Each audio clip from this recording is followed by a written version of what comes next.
정부와 여당이 최근 수도권의 우한 코로나 확산 사태 책임을 특정 집단, 특정 집회, 그리고 교회 전체로 돌리고 있는 가운데 안철수 국민의당 대표가 한마디 하고 나섰습니다. 8월 20일 그는 좌표를 찍어 선동해도 청와대와 정부의 무능함은 변명의 여지가 없다라고 비판을 했습니다. 한번 들어볼 만한 내용이 있기 때문에 인용을 해봅니다. 안 대표는 이날 오전 국회에서 열린 당 최고위원회에서 한 주 앞도 내다보지 못한 근시안적 조치로 정부는 갈팡질팡, 현장은 우왕좌왕, 국민은 불안불안한 대혼란에 자초했다면서 비판했습니다. 안 대표는 특히 임시 공휴일 지정, 외식, 공연 쿠폰 살포 등 정부의 정책을 질타했습니다. 그동안 2차 확산이 일어날 가능성이 크다는 것을 충분히 예상 가능했음에도 안일한 대처로 피해를 키웠다는 지적입니다.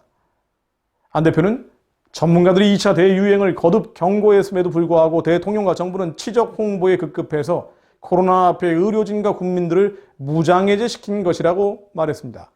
또 안일한 대책으로 사태 악화를 불러온 정부의 근본적인 인식 변화가 없는 한 이런 비극은 무한 반복될 수밖에 없다면서 사태의 원인을 특정인과 야당을 연계시켜 코로나 확산과 정책 실패의 책임을 함께 물타기하고 넘기려는 것은 이런 여당의 태도는 참으로 졸렬하다고 덧붙였습니다. 또 국민의 생명과 안전이 달린 방역 문제를 치적 홍보에 이용하는 삼류 정치를 당장 중단하라면서 공은 가로채고 과는 남 탓하고 비판에는 민감해서 파르르 떠는 국정 태도는 이제 버리라고 질타했습니다. 안 대표는 지난 15일 김호능 광복회장의 광복절 기념사와 관련해서도 국민 통합의 중심이 되어야 할 광복회장이 산업화와 민주화의 75년 역사를 순식간에 삭제시키고 대한민국을 분열과 갈등의 해방 공간으로 돌려놓으려 했다면서 특히 여당은 여기에 맞장구를 쳤다고 비판했습니다.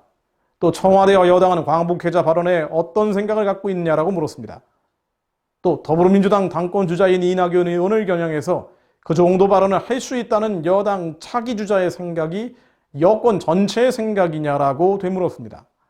안 대표는 김 회장의 발언으로 국민이 겪는 분열과 갈등, 대리가 반목의 상처는 어디 가서 치료받고 보상받아야 하느냐며 선동과 편가르기, 분열과 갈등으로 권력을 유지하는 사람들은 역사를 입에 담고 민주주의를 내세울 자격이 없다고 했습니다. 안철수 대표는 사실은 보수나 우파로 볼 수는 없죠. 또 위태로운 대한민국의 자유민주주의를 지키기 위해 특별한 의지를 보여준 적도 많지 않습니다. 그러나 그런 안 대표마저 의사 출신으로서는 도저히 묵과할 수 없는 정부의 정치적 방역 행태에 일침을 놓은 것이라고 볼 수 있습니다. 또 과거에는 표현하지 않았던 산업화, 그러니까 민주화와 함께 산업화를 인정하는 모습, 예전과는 다른 변화고요. 또 일정한 학습이 있었던 것 같기도 합니다. 그런데 상당수 기독교인들은 지금 정부가 벌이는 정치적 방역의 본질을 안철수 대표만큼도 깨닫지 못하고 있습니다. 무조건 교회 탓, 무조건 집회 탓, 일종의 자학적 시각을 가진 이들이 너무나 많습니다. 물론 방역의 소홀한 점에 대해서 사회적 책임을 인정하지 않을 수 없지만 권력과 언론의 이 비례성과 합리성, 도대체 말이 안 되는 협박에 대해서는 문제 제기를 해야 함에도 불구하고 꿀먹은 벙어리가 되어버렸습니다. 겁을 먹은 것이겠죠.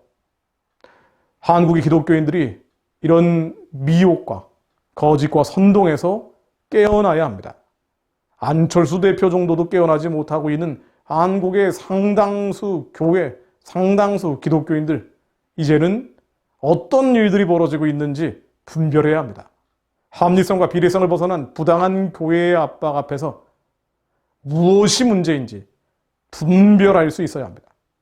히브리서 3장 10절로 그러므로 내가 이 세대를 노하여 가로되 저희가 항상 마음이 미혹되어 내 길을 알지 못하는도다 하였고, 하나님이 이 민족을 인도하고자 하는 길이 있는데, 북한 구원과 세계 선교의 제사장 나라의 길이 있는데 하나님의 길을 모른 채 항상 미혹돼 버리고 이 세대를 본받고 선하고 기쁘고 온전하신 하나님의 뜻이 무엇인지 알지 못하는 마치 유대 백성들처럼 지금 한국의 교회가 가고 있는 것은 아닙니까?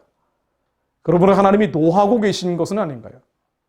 항상 마음이 미혹되어 내 길을 알지 못하는도다. 지금 우리는 너무나 미혹되어 있습니다.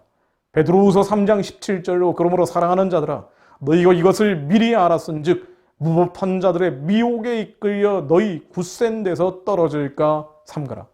무법한 자들은 항상 우리의 굳센 믿음에서 떨어뜨려 미혹시키려 합니다. 여기에 넘어지면 안 된다는 것이죠. 그러므로 택하심과 부르심을 분명히 하라고 사도 베드로도 강조했습니다. 하나님의 택하심과 부르심을 분명히 하지 않으면 우리가 가야 할 길, 해야 할 일을 모른다면 우리는 미혹될 수밖에 없습니다.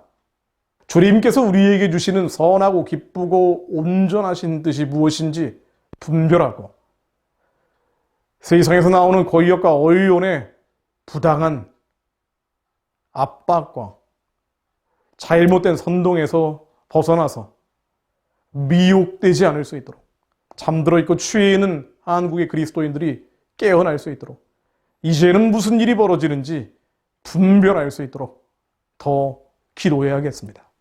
세상 정치인보다 못한 무지와 혼돈과 혼란에서 이제는 벗어나야겠습니다.